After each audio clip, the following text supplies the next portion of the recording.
Welcome to a new edition of the Famous Interviews with Joe Dimino. On this episode, we talk with gut health consultant Megan Hopp. She was a nurse practitioner with 2 decades of healthcare experience, and these days, she is empowering people to heal their own microbiome using stool testing and personalized protocol development. Her own personal experiences with Hashimoto's and infertility, along with her son's experience with ADHD and PANDAs, have pushed her to explore functional lifestyle medicine and also opened her eyes to the world of hope and healing. She is passionate about empowering people to take control of their own health and feels that gut health is the foundational first step in healing. Enjoy this interview. Well, where are you located, Megan? I am in Humboldt, Iowa. Okay, excellent. All right. Well, we're kind of in the same neighborhood. I'm in Kansas City, Missouri. Yeah, I saw that. Yeah, very cool. I love Kansas City. Well, yeah. Well, it's great to meet you. I'm looking forward to getting into your work and what makes you move as a gut health consultant. But before we get to that point, I want to know, 4 years ago, we were trying to figure out this whole COVID thing and how the ramifications and how long it's going to last. How did you ultimately make it through that time period? How did it change the way that you do business now? That was probably the catalyst that has completely changed. At that time, I was still full-time in family medicine as a nurse practitioner. And, we were kind of protected here in the Midwest in that first, maybe 4 to 6 weeks shutdown. And we didn't really actually have any cases of COVID, and people were terrified to come into the office. And so for the first time in my adult professional life, I was, going to work at 9 and coming home at 4 or 5 for sure, and not stressed out and not, working 50 hours a week. And so I was eating dinner with my family, going for walks after supper, and just kind of looked at my husband and was like, is this what it's like for other people who work at a bank or a gym? People who just have a job where they seriously clock out at a specific time and they go home. And so that really started my quest to find something that was maybe more fulfilling personally to do professionally. And so then COVID actually hit, and then we were swamped and crazy for a very long time. We were extremely understaffed in the rural area that I live in. Quite a few of us that were trained as nurse practitioners but had previous ICU nursing experience had gone back into the ICU to help on the weekends or nights or in between our shifts at the clinic. And so we were as burnout as you can imagine, and it was a rough climate to navigate. Everybody had their personal opinions on everything, and just really made being a healthcare worker really strenuous. So that was kind of the catalyst that made me decide I wanted to do something a little different. So 15 months ago, I started my own company as a health consultant, doing specifically work in gut health.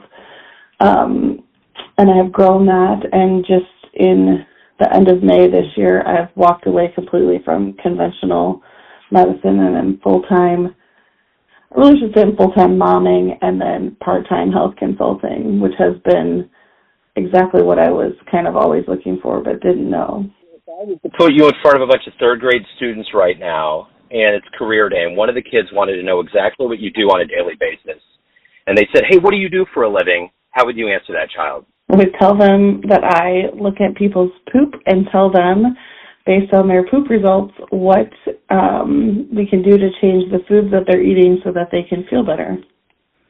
How prevalent is gut health issues? It seems like it's becoming something I'm hearing more and more. How prevalent is it?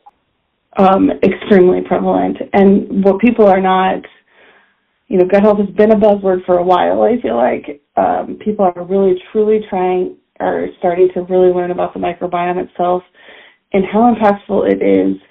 We've always known that the gut and the brain were connected.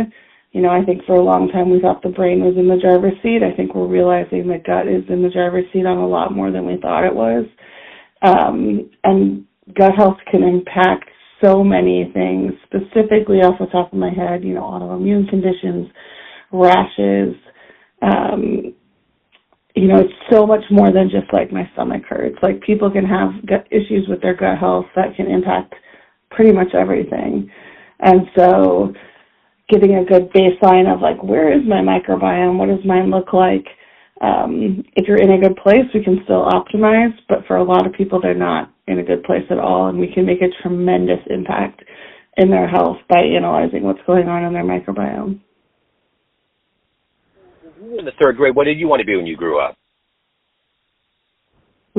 I think in the third grade, I wanted to be a pharmacist. I had a family friend that was a pharmacist, and I thought that seemed like a pretty cool job. Talk to me a little bit about how healthcare and gut health and how all of this became your career. How did the seeds get planted? Yeah, so this was, as I suspect it is for most people that end up in kind of this functional medicine space, it was a personal journey. I had thyroid issues as a young adult and just couldn't really get anybody to listen to what I was experiencing and what I knew to be more than just I'm tired because I'm a college student. And it took years, so many doctor's appointments, so much frustration to finally get a diagnosis of an autoimmune thyroid condition. And then my husband and I had a fertility battle. We have a son that has a really rare autoimmune condition called PANDAs. And so throughout all of that, conventional traditional medicine only took me so far every time. Every time it was kind of like, well, this is what we have for you, and I'm sorry you don't maybe feel 100%, but see you in 6 months.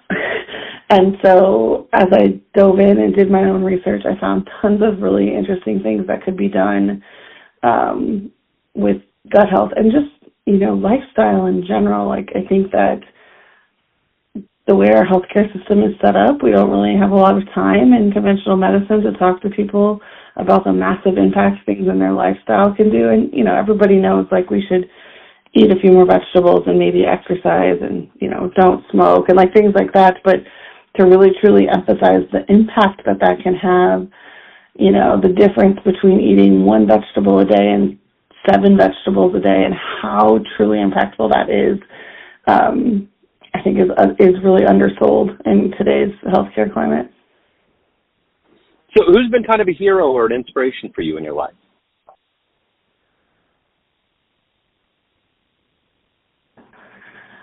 That is a good question. Lots of different people along the ways have kind of pointed me in the right direction when I needed it.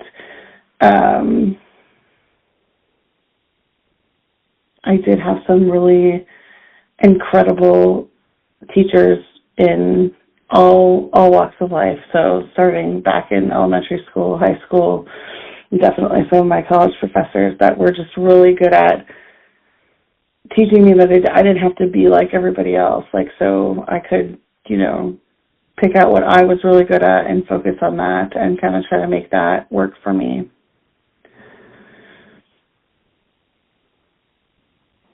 So let me ask you this. If you can meet one person alive on the planet right now that you find fascinating, spend some time with them, who would it be? There are a lot to choose from. I'm just going to go with kind of my first gut instinct. I'm really, really fascinated with the work that Dave Asprey does in biohacking. And although I've kind of technically met him at a book signing, I would love to spend a little more in-depth time picking his brain just about how he got to, where he is and how he continues to just find super fascinating things to learn about and invest in and help grow. So what is your motivation every day to wake up to do the work that you do? And not only the work, but to also evolve as a human being yourself. What is that collective gas in your tank every day? Yeah, there's just so many people out there that don't have that hope and that don't understand that healing is a possibility. And so I am very, very motivated to make sure that everyone understands that, if you're leaving your doctor's office and you're sitting in your car and you're crying because you waited 6 months for that appointment and now nothing happened and you don't really have any answers and your going to have to wait another 6 months, and that doesn't have to be that way. There are things that people can do. There is something that we can help with. You know, so many people are told every day, you have all these symptoms, but your labs are normal, so nothing's wrong. But those labs are maybe not everything that could be done, and they're definitely not looking at urine metabolites or stool or other things that can be tested. And so I just am really passionate that people understand, like, you have a lot of power in your own healing, and that there's people that can guide you along the way that can help make a huge, huge impact in the outcome.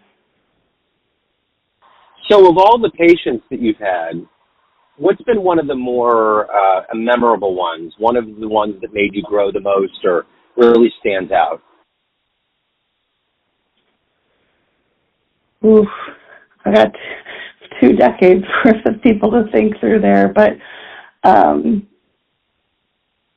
recently I've had a client that has struggled with fertility issues and was able to, you know, kind of fix. We did some gut health overhaul stuff, things that most people would tell you really have nothing to do with fertility, and we kind of got that gut health in check, and she was able to, you know, conceive without fertility medication.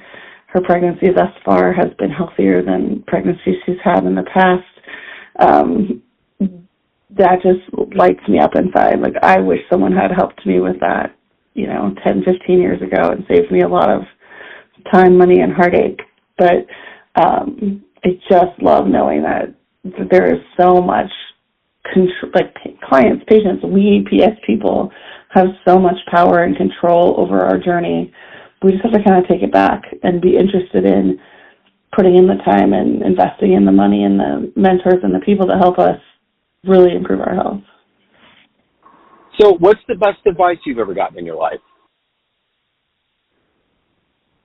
I would say the best advice I've ever gotten in my life is that it's okay to pivot. It's okay to stop. It's okay that I spent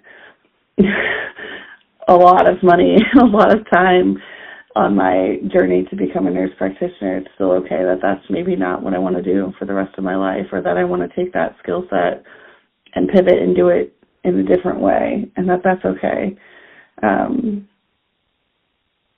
It took me a long time to realize that, but that has definitely been life-changing advice.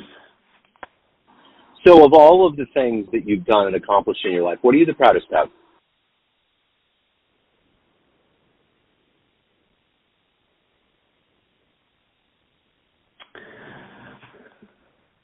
I would say I am the most proud of modeling for my children, like, to put my family first, you know, to walk away from a career that maybe wasn't as fulfilling as I wanted it to be, or was taking up time away from my family, and show them that I can put them first, and that they can put themselves first, and that they, you know, deserve to have a happy and healthy life as well. So if you had a dream tonight and ran into an 18-year-old version of you, and you could give that young version of you a piece of advice based on the life you've led, the wisdom you gained, what advice would you give to your younger self? Well, I would tell that girl to not take herself quite so seriously. that girl needs someone to give her a hug and tell her, like, you see, to calm down. You know, that it would be okay to, you know, not everything has to be perfect. That, you know, don't let, you know, perfect be the enemy of good enough, or whatever that saying is. Like, I could, you know, it would be okay to leave the library once in a while and hang out with your friends. So everyone out there has a perception of you, family, friends, all of your clients, but you run the show. What's your perception of you? Who do you think you are? I think I am a kind and caring woman who's a very good listener and truly, truly loves to help other people make their lives better in whatever capacity that is. So if anyone wants to hire you, reach out, learn more about what you're doing, where's the best place to go? Yeah, so my website is just meganrhopp.com. That is the best place to go and kind of learn about what I do and how I can help people. Excellent. Megan, thank you so much for your story. Thank you for your time. Keep doing the excellent work out there. Thanks. Thanks for tuning in to another famous interview with Joe Dimino, where we cover the world of art, literature, business, spirituality, music, and more from around the globe. Our esteemed theme music was composed and produced by the great E.E. Pointer of Kansas City's River Cow Orchestra. If you want to hear more interviews, visit the Famous Interviews with Joe Dimino channel on YouTube. You can also find us on Spotify and Apple Podcasts. Thanks again for listening, and until next time.